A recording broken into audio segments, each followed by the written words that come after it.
A lot of people don't know a whole hell of a lot about you, so tell me the story of your band. I mean, okay. What are you all about, basically?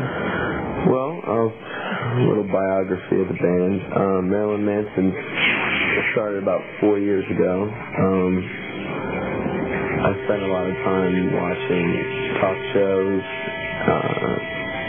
tabloid TV, Weekly World News, that type of stuff, true crime, Hollywood Babylon, and throughout high school I was developing a real fascination between the relationship between pop stars and mass murderers and how different people find different ways to gain popularity. And I just found it really interesting how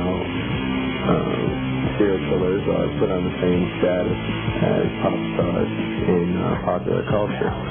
And Marilyn Monroe and Charles Manson were the two main characters that stuck out in my mind from the 60s. And I thought putting those two together would be an interesting dichotomy between positive and negative, male and female, creating this gray area that really transcended sexuality and morals and everything else. So, putting those two together, that was a name that I wanted to represent myself with, something that would reflect what I was writing about lyrically. And I met our guitar player who took on the identity of Daisy Berkowitz, and we began writing songs together, and that was the birth of Marilyn Manson about 4 years ago. And he and I kind of took it from there and turned it into a live band because it was more of a studio project initially. We weren't really sure where it was going to go. And from there, the rest of the band members followed suit by taking on names of popular female icons with serial killers, Daisy Berkowitz on guitar, Madonna Wayne Gacy on keyboards, Sarah Lee Lucas on drums, and Twiggy Ramirez played bass. And in choosing those names, there's two levels to that. In one way, we were making a mockery of the fact that the entertainment industry is so fake, and that even Marilyn Monroe wasn't her real name. Of course, her real name was Norman Dean.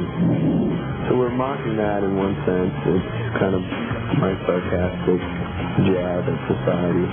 And on another level, it's kind of coming into a new belief, as in like a lot of religions and cults, people often take on new identities to signify their change in lifestyle. And I think, we were all moving into a new lifestyle, or at least formally accepting this lifestyle that we, had always wanted to be a part of.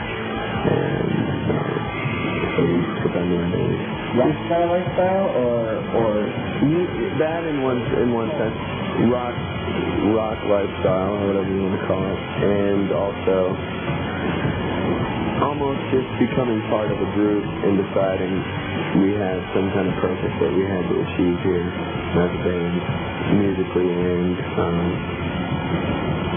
as far as our voice, what we were trying to sound.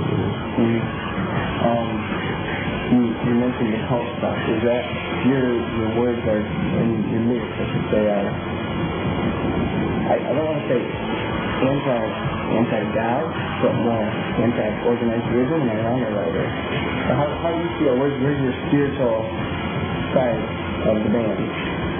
Well, we're very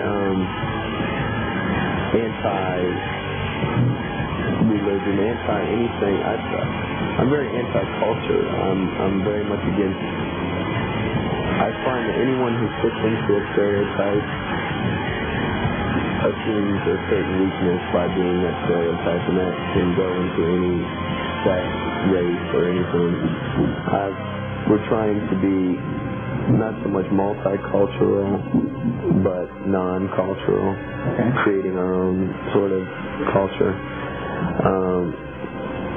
And with religion, I went to a private Christian school as a kid up until 10th grade, and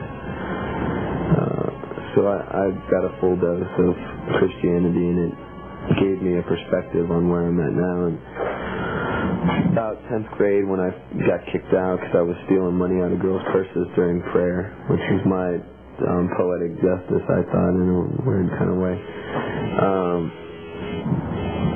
started looking into other avenues of belief, you know, and trying to discover what was going on other than what I had been, the fear that I was force-fed, you know, be good or you're going to go to hell and all that. So I really wouldn't be able to pigeonhole any of my beliefs except to say that